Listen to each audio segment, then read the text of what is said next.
ہمیں پاور عطا فرما۔ سبحان اللہ ماشاءاللہ۔ میرے دوستو یہ تعلیم ہے، تعلیم نسواں، عورتوں کی تربیت، اس بچے کی تربیت پہ قربان جائے۔ کیسی تربیت؟ 7 سال کی بچی ہے اور کثرت الصلاۃ یعنی کثرت سے زیادہ تر وہ درود ہی پڑھتی ہے۔ اور جیسے ہی اتنا جواب سنتے ہیں، حضرت محمد بن سلیمان الجزولی رحمت اللہ علیہ کہتے ہیں اب وہیں سے میرے دل میں خواہش ہو گئی کہ میں ایک ایسی کتاب لکھوں بھی، کتاب میں درود اور ختم ہوتے ہی درود۔ اس لیے ہم نے ایک کتاب لکھی دلائل الخیرات شریف، جس میں درود ہی درود ہے۔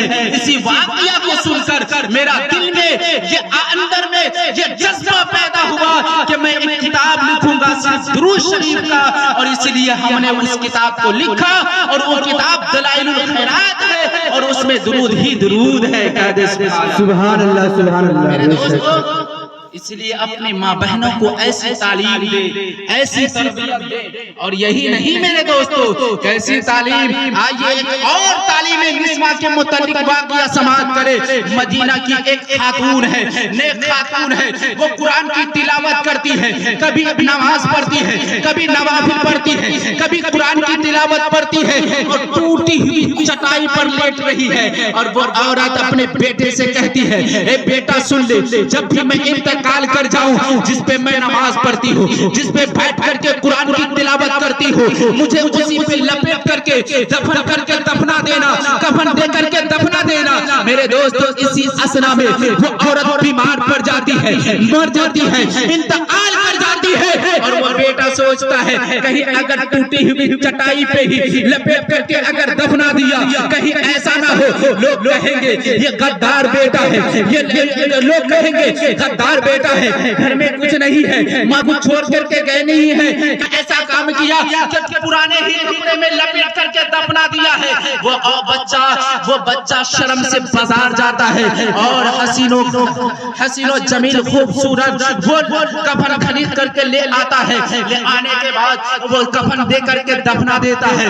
میرے دوستو جیسے ہی دفنانا ہوتا ہے واپس آتا ہے، جیسے ہی رات کا سناٹا ہوگا، جیسے ہی وہ سو جاتا ہے، خواب میں ان کی امی آتی ہے اور ان کی امی کہتے ہیں بیٹا میں تم سے کہا تھا نا کہ جب میں انتقال کر جاؤں جو میرے پاس ٹوٹی ہوئی چٹائی ہے جس پہ میں نماز پڑھتی ہوں، جس پہ قرآن کی تلاوت کرتی ہوں، اسی پہ لپیٹ کر کے دفنا دینا، لیکن تو نے ایسا نہ کیا۔ بیٹا میں تم سے ناراض ہوں، بیٹا میں تم سے ناراض ہوں۔ جیسے ہی وہ بیٹا اتنا سنتا ہے، خواب دیکھتا ہے، آنکھ کھل جاتی ہے، بے چینی میں رات کٹ رہی ہے۔ دن جیسے ہوا مفتی صاحب کے پاس گئے، مدرسے میں گئے، فتویٰ لینے کے بعد یہ ثابت ہوئی کہ جاؤ قبر کھود لینا اور ٹوٹی ہوئی چٹائی میں لپیٹ دینا۔ وہ بچہ جاتا ہے، جانے کے بعد قبر کھودتا ہے، جیسے ہی کھودتا ہے دیکھتا کیا ہے، اب ان کی ماں قبر میں موجود نہیں ہے، اب وہ ہلکا بکا رہ گیا، چاروں طرف رونے لگا، رب کی طرف آواز لگائی اے مولا میں کل آیا تھا یہیں پر اپنی امی کو میں دفنایا تھا، جنازے کی نماز ہوئی، صبح ہوئی، یہیں پہ کفن دفن ہوا، مولا میری ماں اس قبر میں موجود نہیں ہے، اے مولا کیا ہو گیا؟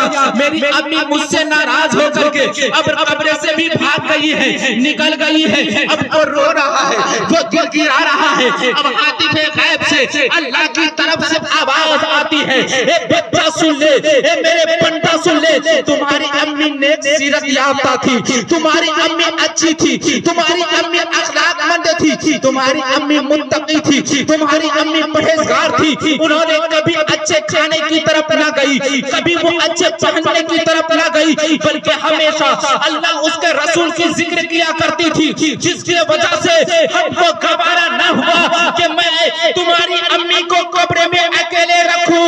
اے میرے پنڈے سن لے، میں نے تیرے امی کو رحمت والے فرشتوں کے ساتھ رکھا ہے۔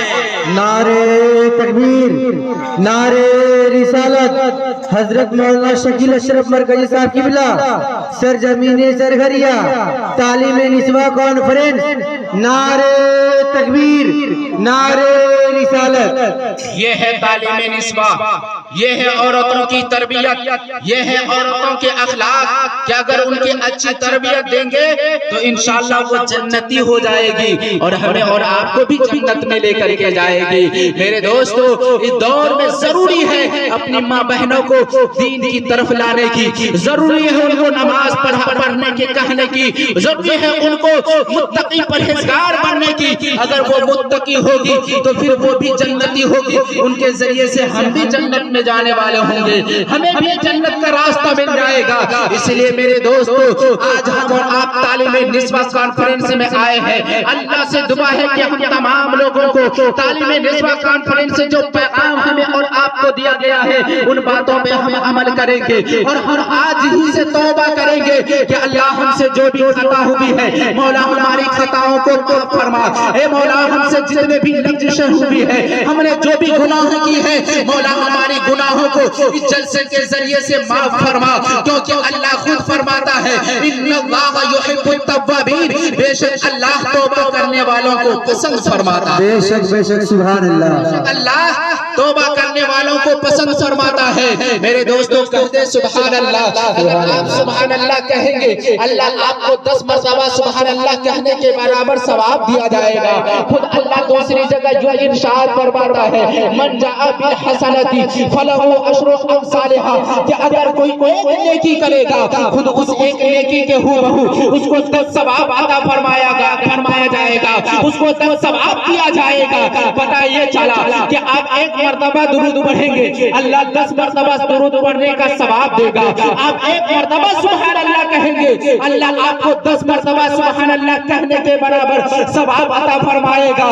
اور یہی نہیں بلکہ اگر آپ کا یہی عمل رہا تو اللہ تعالیٰ اس کے ذریعے سے آپ کو گناہوں سے بچائے گا، اللہ تعالیٰ آپ کے 10 درجات کو بلند کرے گا۔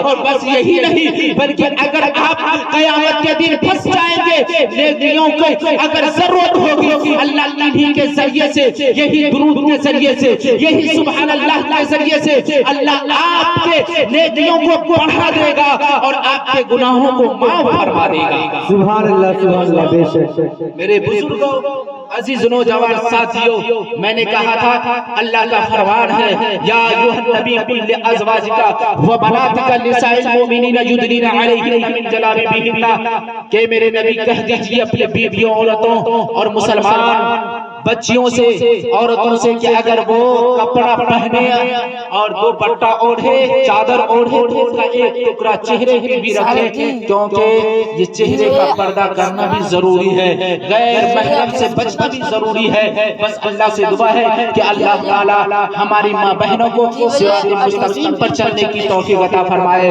ہمیں اور آپ کو صراط مستقیم پر چلنے کی توفیق عطا فرمائے، اور کہیے آمین ثم آمین۔ بڑھی استغفر اللہ ربی من کل ذنب واتوب علیہ، اور یہ کلمہ طیب لا الہ الا اللہ محمد رسول اللہ۔